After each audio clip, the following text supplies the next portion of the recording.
I think a lot of budget airlines didn't start out as budget airlines.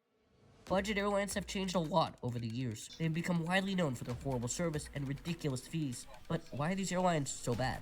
Spirit, Ryanair, Southwest, Frontier, they're only focusing on how can we make this as cheap for us as possible. It's not like a point of we need to save as much money as possible, but it's just like we're not going to do anything extra. We just get you from here to there. There's no like, oh, I want you to have the greatest flight experience. No, you want to have the cheapest flight experience. They have jokes about themselves, but they're also the joke of the whole industry. In a way, they're essential to the industry. But following years of success, these budget airlines have started to struggle. After COVID, the demand for low-cost carriers have decreased a lot. And we see so many struggling. Spirit is on the verge of bankruptcy again. I think what disadvantages budget airlines is that the full-service airlines have connecting passengers, and they have a good number of them. They're so good at connecting everything, but the areas where it really, really, really matters the most, they can't enter them. A lot of budget airlines are going to have a hard time keeping their profits coming. And you have to shift towards the leisure travel, but the leisure travel is not meant for you. So how do you do that? So I think budget airlines, the business model of it is a very precarious one because you have like the operating expenses, you have the low quality product, and you also have the whole customer satisfaction to deal with, which is something that often is ignored in the budget airline industry, I think, because your passengers are still passengers. And even if you have a bad product, if you have like, bad staff, then that's gonna have another impact. And also the type of crowd that budget airlines attracts isn't often the best. So that is something that can get a bad reputation for the airline, I think. Yeah, you say bad reputation, but there are some airlines, especially Spirit and Ryanair, who actually embrace that reputation. They're like, "Oh, we have the worst landings. We charge for everything." And in the videos I saw, it actually has worked out for them because it's more brand awareness and they're more well known. Like if you think of Spirit, they're that big yellow banana type airline and they charge for everything. That's what you think about. And it does work out in their favor occasionally because they have such low prices and that's the whole advantage of low cost carriers. It's that you're paying for a bad experience, but you're paying very low. But I also think your point about Spirit and Ryanair, they're also kind of like they have jokes about themselves, but they're also the joke of the whole industry. Like I just saw something this morning, and it was Eurowings making fun of Ryanair, and it's like this is the scariest costume you can have for Halloween, and it was like a blanket over one of their planes, so it's the Ryanair livery. Yeah. And I think it's one of those things where it goes both ways, and they're kind of just floating from like a business standpoint. I think like what you said, another thing that's really important is the branding. Because like when you think of Spirit, you immediately think of the yellow plane. And you think of all the, jokes that's associated with Spirit, and so do you with Ryanair. But like lesser known budget airlines, you wouldn't recognize them as much because they don't have that distinct yellow that Spirit has. Budget airlines, they base their whole strategy off of money. Like if we see other airlines, the flagship airlines like Delta, United, American, yes, they're still considering the costs and stuff, but there's so much focus on the product they have and how well of an experience they can have for the customers. So they'll focus on their staff, their seats, their onboard services, stuff like that. Spirit, Ryanair, Southwest, Frontier, they're only focusing on how can we make this as cheap for us as possible. They're not focusing on, oh, I think we should add seat back pockets because it can be utility for the passengers. They're thinking, nah, that's too much maintenance and it saves us time on cleaning. So that's what they're focusing on. And like the only benefit they have as an airline is the low prices. Well, I think they also have other benefits besides the low prices, like, for example, reliability and streamline operations. none of that fancy stuff. And for some travelers, they could appreciate that, I think. And I think they're also catering to a whole market of people who like I get like young people, like they just want to get to point A to point B as cheaply as possible.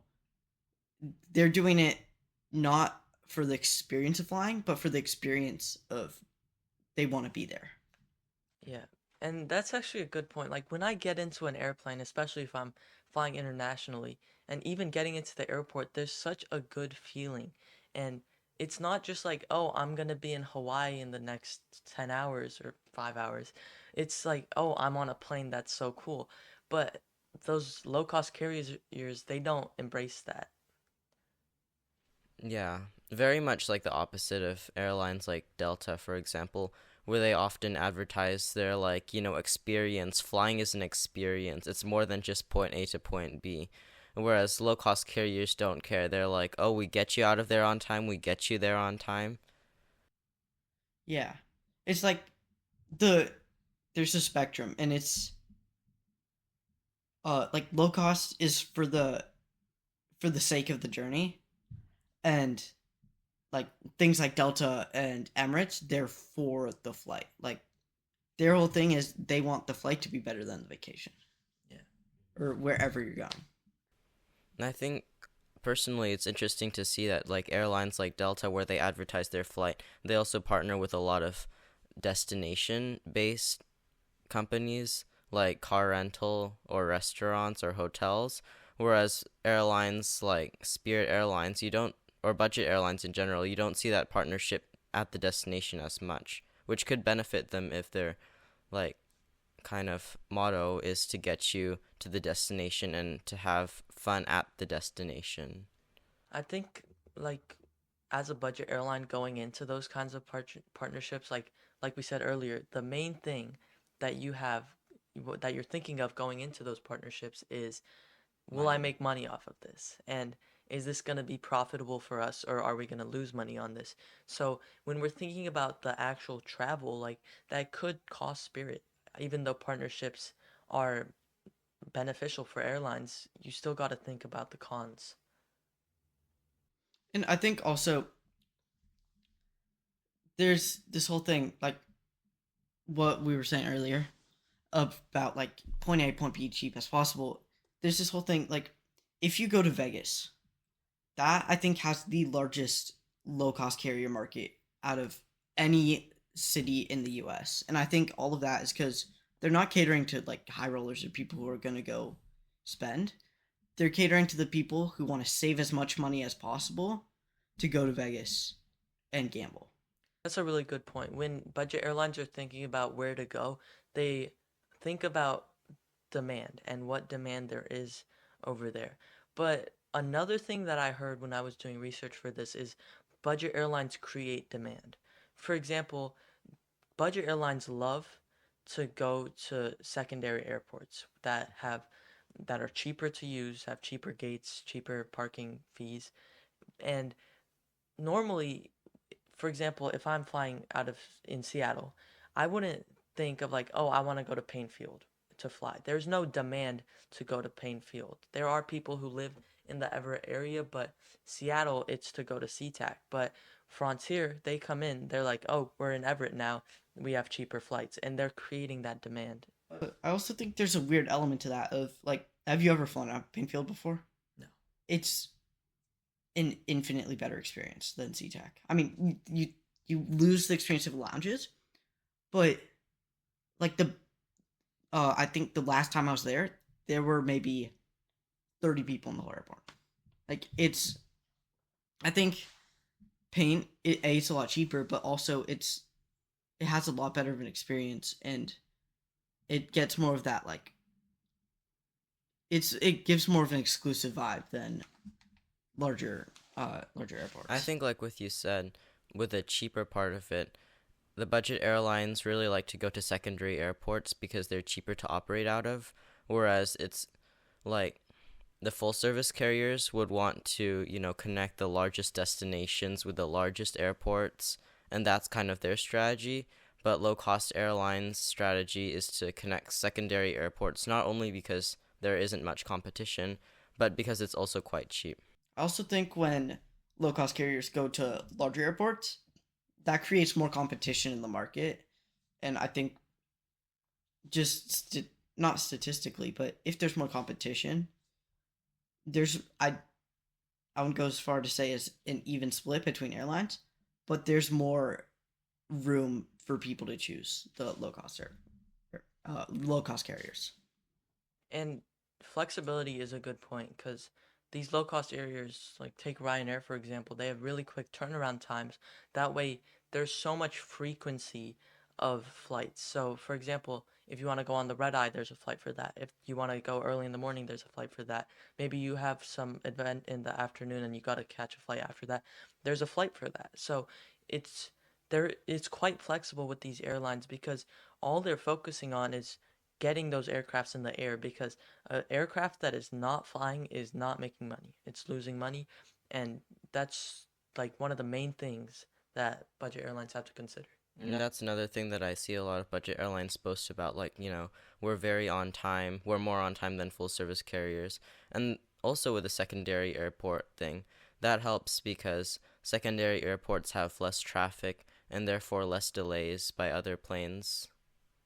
All right, I think let's get into the specifics now. So let's start with Southwest, honestly, because this is a very big airline for a low cost carrier. They've grown so much. I mean, Max even considers them in the big three of America, like, or now it's the big four if you include Southwest. And they've grown so much, but like like every other low cost carrier, they're falling off now because after COVID, the demand for low cost carriers have decreased a lot. I think that is because Southwest had, a really, really specific model that sets them apart from other low-cost carriers. Because, like, when you look at the product that they offer the customer, Southwest is really the only one that, like, stands out with their free seating and the... And I think, I wouldn't go as far to say that they're in the big three. I'd say they're more like the big seven, and they'd be at the bottom of that. But, I think I wouldn't, but I would also say that I wouldn't consider them a budget airline. Like, I think since COVID, they've been shifting away from that free seating model. Like, they're phasing in assigned seats. They're redoing their cabins. I think overall, they're trying to I think they've been stereotyped, or, yeah. They've been put into this category of budget airlines, but they're trying to set themselves apart from that, And both business model wise and like they want to be more of a mid-service carrier. the assigned seating thing is actually quite interesting because one of the main reasons so first of all, they didn't have assigned seatings for basically one main reason, and that is that they're going to get earlier departures because people are going to be rushing to get in line. They want the good seat, so they're not going to wait and eat their food at the gate. They're going to get in the plane as fast as possible, and that works so well for the airline. But what Southwest started to offer is premium, like extended legroom seats, and you can pay extra for that, and that's one of the reasons they have assigned seats now. But here's what I think of this. I think this is a really bad idea because as a low cost carrier, even for Southwest, who maybe isn't the lowest of cost carriers, but there is no premium market for something like that because the whole point, as we mentioned, of these carriers is it's cheap and they try to make it a cheap experience for you.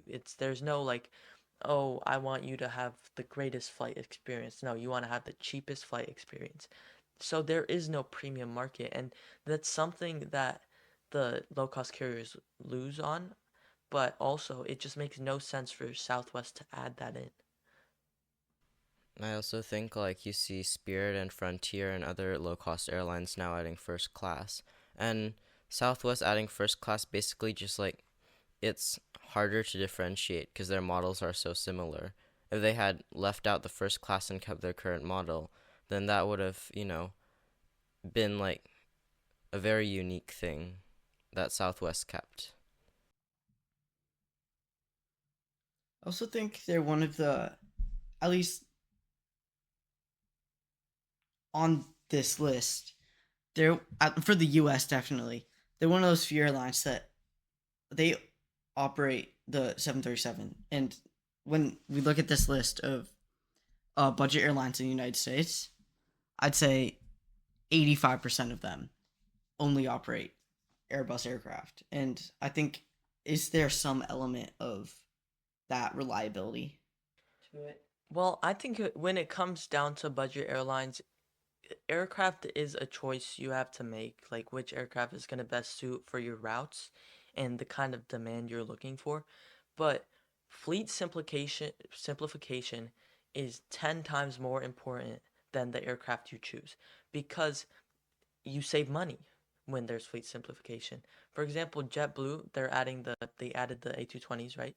It makes no sense because sure they're reaching new markets and maybe they're filling those aircrafts up better, but they're losing money on maintenance. Even if they're both small body Airbus aircraft, it's still a whole different level of maintenance and you're losing money on that.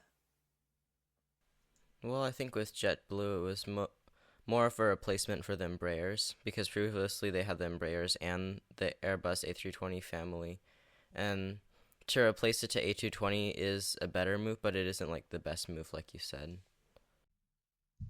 But also, I think also me and Max were having this conversation earlier. I think JetBlue is also one of those airlines like Southwest that doesn't completely fall under the low cost category. It's like a hybrid. Yeah. Yeah. And I think it's like the three main hybrid carriers are Southwest, JetBlue, and Max, cover your ears, Alaska. And I think they're all trying to move away from this model.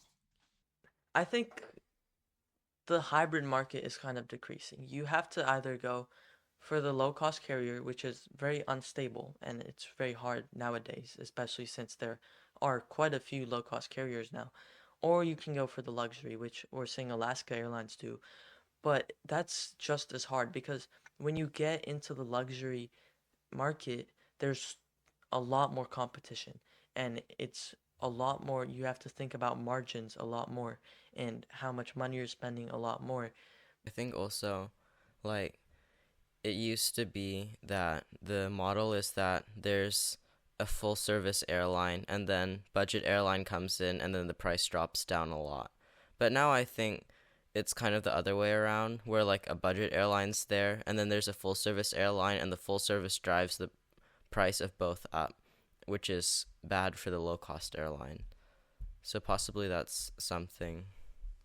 Now, like for these low cost carriers, there's so much more competition with the luxury. Post COVID, there's been such a large demand for leisure travel. And leisure travel is not just for the destination, but it's the travel that's also leisure. So that's what most of the luxury airlines have been focusing on. And it's kind of difficult for low cost carriers and budget airlines to balance it out because the demand for business travel decreased a lot after COVID because of Zoom and, other new technologies that emerged. But and you have to be able to defend this because now you've lost like a huge percentage of your market and you have to shift towards the leisure travel, but the leisure travel is not meant for you. So how do you do that? I think with budget airlines, you have to spend money in the short term to make money in the long term. And when you're spending money in the short term, there's, I think, three ways you can go. You can either create a new market. Actually, there's two ways. You can create a new market, or you can just create a new airline. But how would creating a new airline help though? I mean, it would generate interest in the short term, and you can say that it's like different from all the other airlines. And then there's going to be interest like for a short while until people realize it's really just the same thing, you know? Are there any American airlines, American budget airlines, that have another airline? I mean, if you count the founder of JetBlue, he also created Breeze and Azul. Azul is from Brazil. Brazil. Azul is very interesting because they have a whole like long haul. but they're not under the same. Like, They're not the same company. well, I think that's a good point that it's not really going to work in the long term because a lot of these budget airlines are really hanging on to what's happening right now. And anything in the spur of the moment can ruin like the whole airline. Like we saw for I believe Southwest or yeah, in Denver, there was like a huge storm and they got cooked. So, and that it can stuff like that, storms where you have delays and canceled flights can really affect the long term of the airline, and we see so many struggling. Spirit is on the verge of bankruptcy again, and there's they have to like get out of it now if they want a long term to work, but then it's not going to work. That's the thing. It's not if because the world is going to change, and if you're so focused on keeping up with what's happening right now, you're not going to prepare for what's going to come in the future.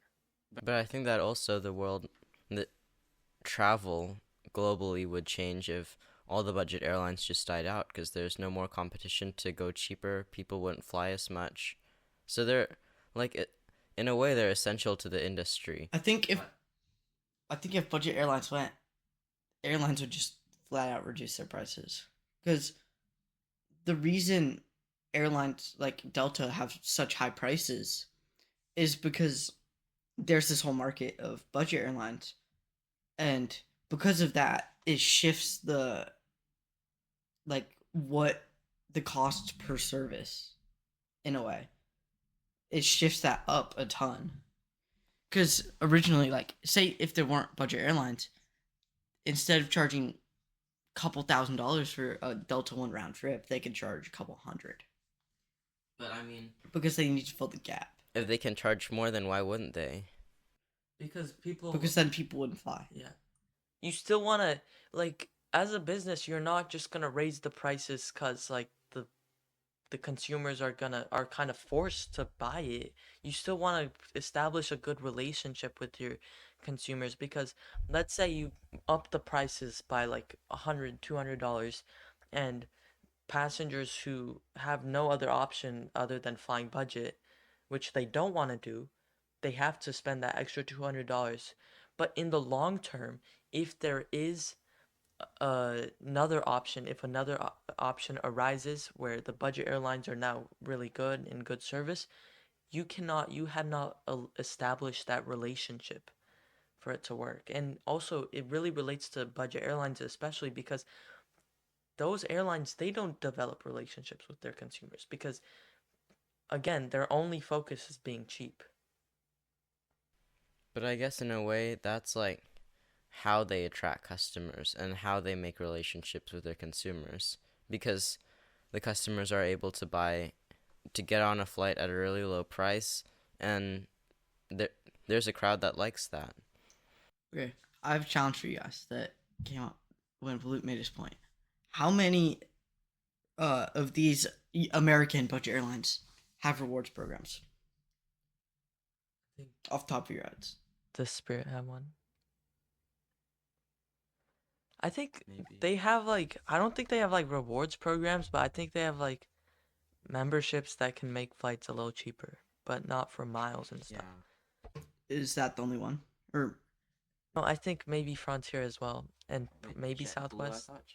Southwest does. I think, but again, it doesn't really make sense for these airlines. Like, you're not gonna pay more to pay less on something that's already really cheap.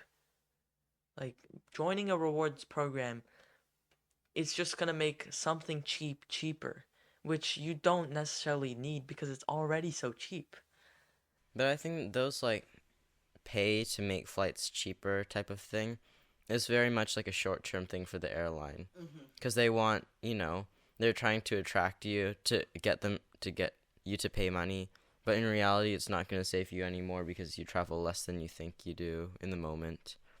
But also, like, I'm not 100% sure about the exact business model, but like airline credit cards, like they're making money off of purchases that you make with those cards, and I think there's some element of that and rewards programs that allow those higher end carriers to build relationships with you, whereas, or no, I wouldn't say you build a relationship with them, they build a relationship with you. Well, I think credit card partnerships is like a very much win-win for both the airline and the credit card company, because the credit card company, you make more purchases to get more points, and then you're more likely to fly with that airline.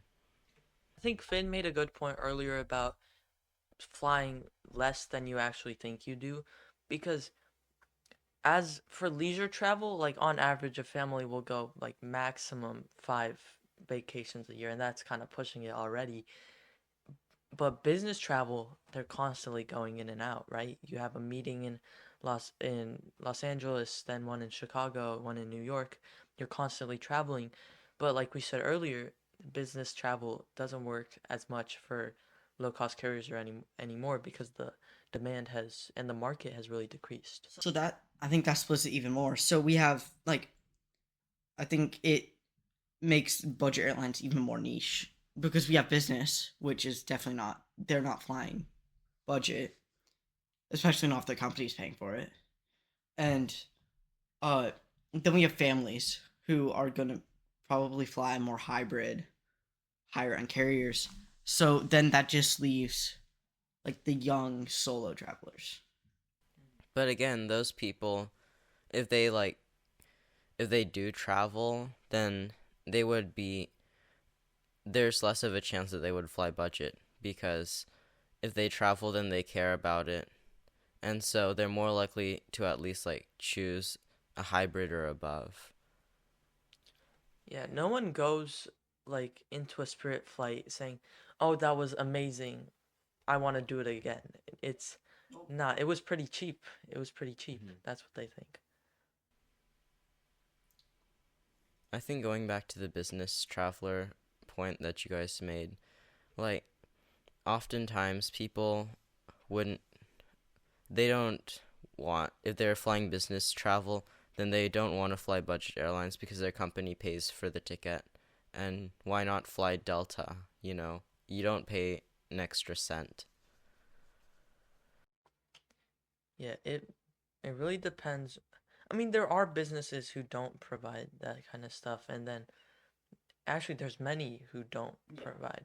So that's something to consider, but you do make a good point because there are people who just don't fly budget airlines because they don't have to pay for the extra money that it costs to fly luxury. And if you have unlimited money and it's down to are you gonna fly budget or luxury, I mean, it's a no-brainer. And also, like, in America, a lot of business travel meetings usually happen in, like, cities. And flying to secondary airports with budget airlines would just, like, take more time away from the traveler's time in the city. Like for example, if there's some business traveler that's flying into Seattle, they probably wouldn't want to fly into Painfield. They'd rather fly into SeaTac. Also, there's the element of not, there's a significant chunk of for lack of a better word, primary airports that aren't very close to city. Like SeaTac is an example. Like from SeaTac to downtown Seattle, it on average is 30 to 40 minutes. But it's more connected to Seattle than Painfield, especially for, like, out-of-towners. Everett is very far north. And it's only, About like, the same. I think SeaTac just it makes more sense. Mhm. It just like sure they may be equidistant or relatively. But there's more It just- options, too, from yeah. SeaTac. Yeah. Europe. Europe. Okay, so the list of budget airlines takes up almost a whole page, and that's only from Europe. Yeah. And I deleted a few, so like Yeah. there's- why is there so not demand, but why is there so much?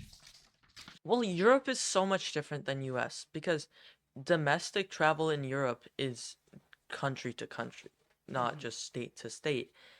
And there is a bigger demand for country to country because like each country is so different and like in the US, most of the states they don't have a lot to offer. There's New York, there's LA, there's Miami, stuff like that.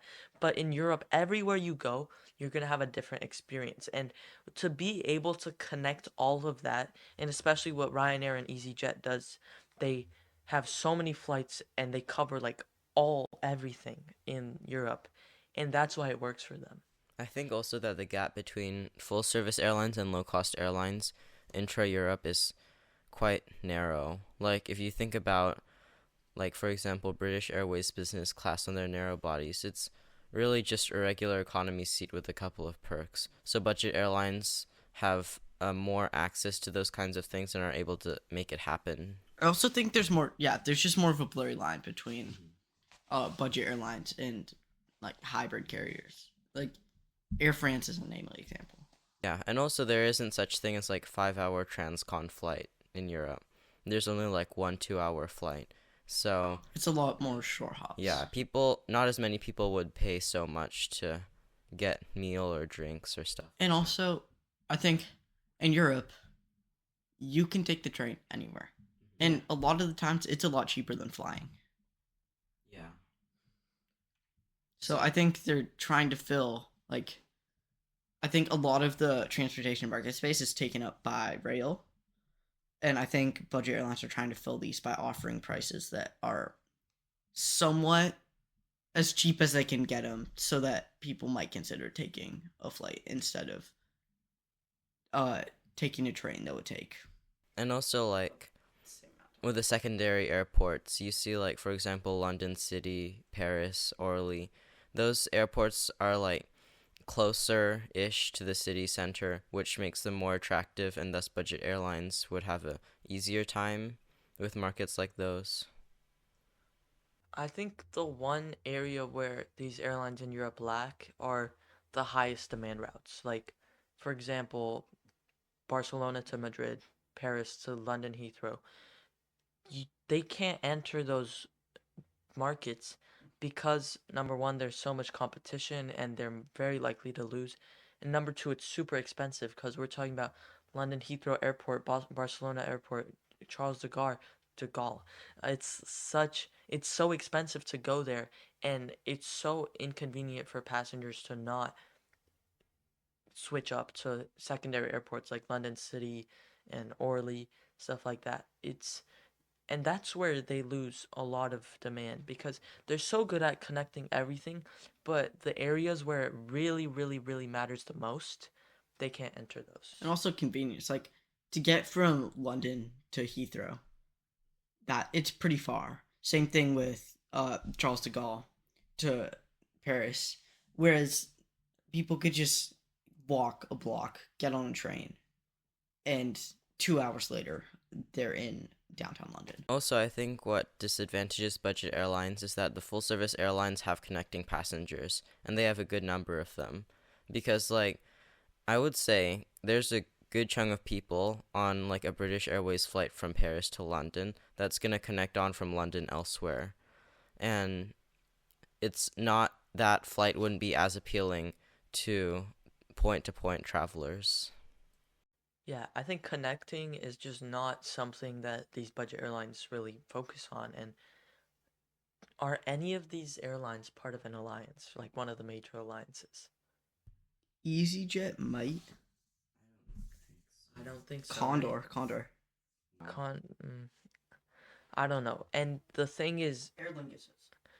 when you're going to secondary airports and when you're connecting these airports who don't get international flights, it's so because a lot of these people are just trying to connect out of these out of these regions because there are no flights that offer them.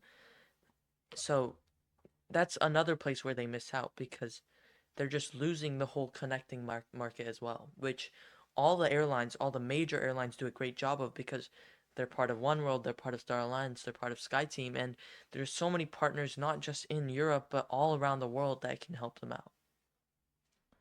So like you were saying with the international alliances, I think that, that's one place where low-cost carriers have an especially hard time competing with, which is like international global long-haul travel.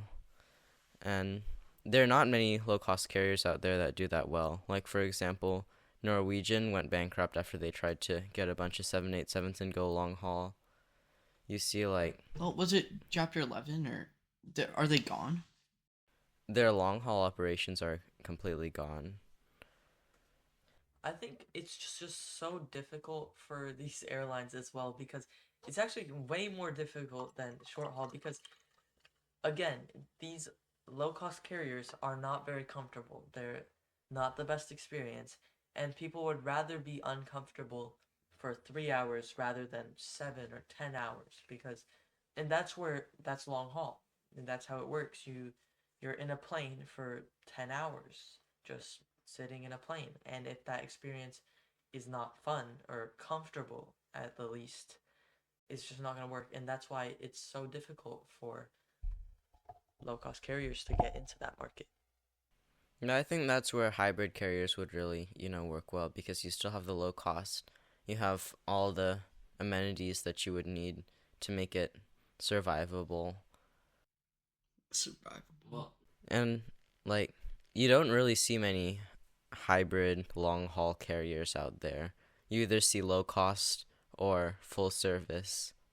And the full service works so much better. Like the the ratio is insane of how many people would rather fly those luxury full service rather than low cost because like even those who are like don't have that much money, they still would even opt for those full service because again, it's 10 hours and you don't want to be cramped with no legroom.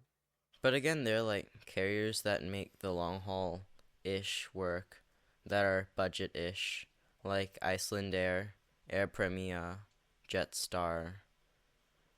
I think with those kinds of airlines, it really depends on how much money you can save on everything but the product. So the product itself is going to be decently expensive if you want to have it comfortable because seats are expensive, maintenance for the interior is expensive. But if you can save money on fuel, because Ryanair does a great job with that, obviously they're not long haul, but they do a good job with saving money on fuel. If they can save money on staff, if like obviously flight attendants are very important to experience, but like external staff like baggage stuff like that. If you can save money on those amenities, then you can invest a little more in the product itself, and that's what it really comes down to with long haul low cost. Or something that's interesting is like what Condor does, which is basically they have all the basic elements of a full service carrier and then they just tone it down a bit. Like, for example, the meal portion's a bit smaller, the IFE doesn't have as many options, there are no power outlets, you need to pay to check in at the airport. Stuff like that, it's survivable and people can happily fly it. It's just a bit less nice than low cost airlines. It's kind of inconvenient. I think one of the things, like, would we consider Air France, at least for its domestic operations, a low cost carrier, I've or at least lower hybrid? Do they have that many domestic operations? I think that's their main thing. I mean, they have those 220s, and they're one of the biggest operators of the 220s, I believe, if I'm correct. Delta. I mean, Well, yeah, yeah, Delta one is, of. but like one of, yeah. Yeah, okay. And like, if you have that title, you kind of need to use those aircrafts, of course, and they have the 320 family, and But don't they use those well on, like, Europe flights, not just France flights? Like, I thought they used their A319s more domestically. Like, But- France domestically. By domestically, I meant like in intercontinental. well, Air France, I mean, they're still like they're a full service airline. They're France's flagship carrier. So, and do they get government funding or not? I don't think so. I would say that they're full service for international, but domestic, it's single class. It's point to point, very much. Well, we see all of these airlines. They obviously for full service airlines, they have the best luxury and long haul service, and they really focus on making that a good experience. But when it comes to domestic, yes, they tone it down a little. But what we've seen these airlines, a lot of these airlines do is when it comes to domestic, they make themselves a budget airline. Like you mentioned, Lufthansa, they have a lot of budget low cost carriers. I believe Eurowings is from Lufthansa, if I'm correct. Well, I think that it's not like a point of we need to save as much money as possible, but it's just like, we're not going to do anything extra. We just get you from here to there. If our planes happen to have like seat back entertainment tablet holders, it's just going to cost more to remove it for full service airlines. So in a way, it's like mirroring their full service product. Does Air France have like first class on their A320s? They do. Wait. I don't know. They for sure don't on the A220s. They have the like blocked middle seat thing, like the European. They have a bulkhead, but there's no difference. I think when it comes to whether or not you're a budget airline in a domestic stance, it comes down to if you offer luxury service, because you'll see Delta, they have a clear difference between first class and regular economy, even on their A220s, right? But it depends like what people value as luxury service, because I remember seeing this video that talked about how like people in Europe value like the priority security lane, the lounge access, the transfer service, whereas people in America generally tend to prefer like the larger seat, the meal, stuff like that.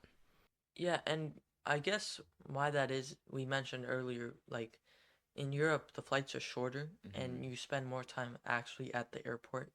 Like you spend more time at the airport than in the air, which is why that makes sense to prioritize. And honestly, if low cost carriers want to make that kind of easier for the passengers, they gotta make the getting to the airport and getting in the air process faster, which they kind of already do. Like we saw, well, in America Southwest, they had that get to your first come first serve seats, and obviously I think most budget airlines do the $20 if you have to print your boarding pass at the airport to make things faster for them. But they do have to offer more, because there's still, like in the holiday seasons, there will be huge lines where you're just stuck at the airport and they don't have lounges, they don't have stuff like that. In weather condition, if there's severe weather and there's delays, all you can do is just tell them to wait. All these, like Delta, they'll have their lounges, they'll offer stuff like that, but they don't really offer great service in the airport itself. I mean, they don't offer great service in the air, but no, I'm talking about the budgets. But I think also what makes their the European model of premium low cost airlines more flexible is that it's just a regular economy seat. If you want more business class on your planes, you just block more seats.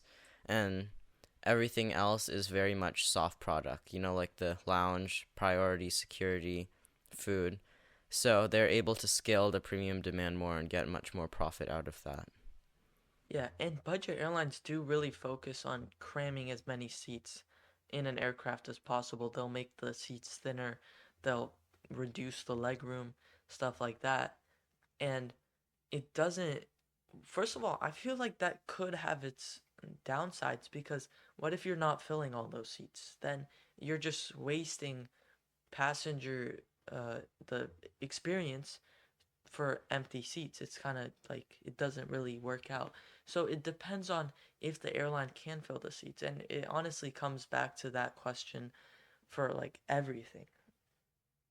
But then, like you were saying much earlier, the budget airlines fly small planes so that they can have schedule flexibility, so that you can have multiple flights a day. So you can like cut some frequencies. But then again, it wouldn't be as attractive, and maybe they would switch to other airlines. Do you think budget airlines have more delays than full service? I would doubt it, because they don't have as much to cater. They don't have as many, like different hierarchy of boarding groups. I think It's a spectrum in itself. I think in general, I would say they have less, but there are definitely budget airlines that have a lot more than full service, like WestJet is an example. Yeah, I think these airlines, like you mentioned, I think if the aircraft is at the airport and there's like a maintenance delay, stuff like that, I think they are able to work with it better than the full service because like the maintenance of the aircraft is significantly reduced. The seats don't recline, there's no seat back pockets, stuff like that.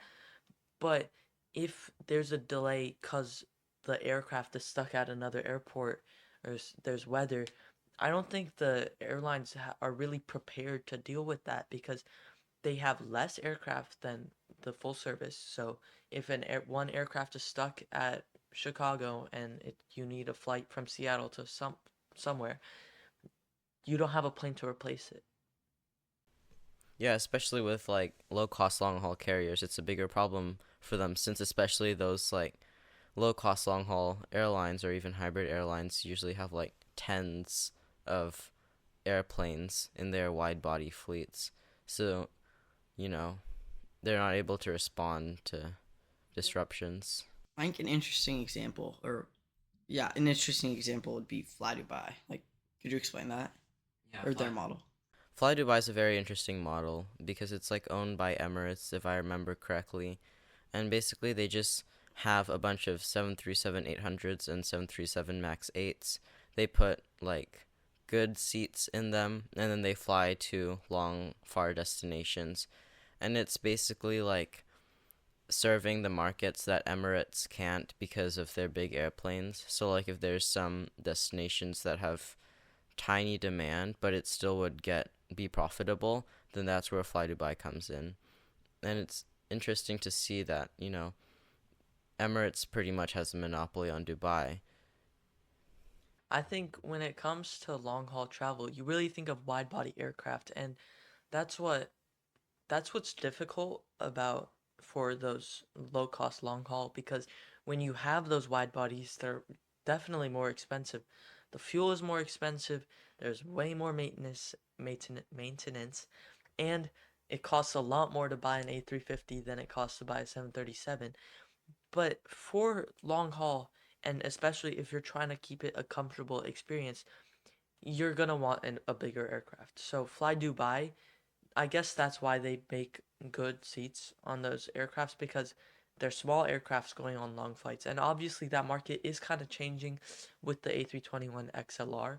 But right now, if you're flying long haul and you're low cost, you have to stick to the wide bodies because they're like 10 times more comfortable than the small bodies. And I think Fly Dubai is a really unique example that you can't really find anywhere else in the world because if you're trying to do like that type of model across oceans, then it's just not gonna work. Well, I mean, you see like JetBlue sending narrow bodies across the pond, but again, that's just kind of another one-off.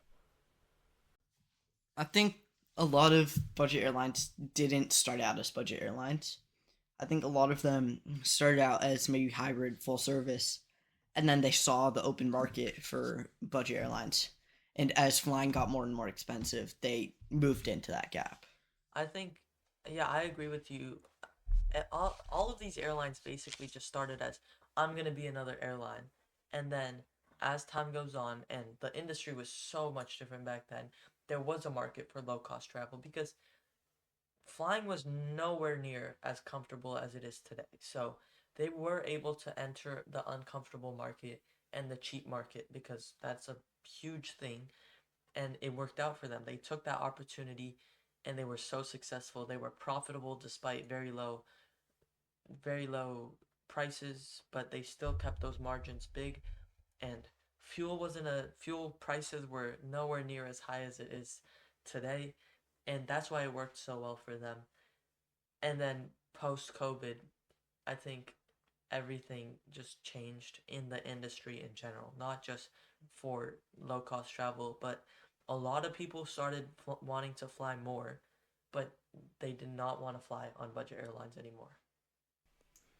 And I think in the future we can see that a lot of budget airlines are going to have a hard time keeping their profits coming. As we can see with airlines like Spirit, they're having a hard time. They've entered bankruptcy. And so the budget market is probably going to change by a lot in the future. But also, isn't this like? I feel like it also comes in waves because hasn't Spirit entered bankruptcy multiple times before?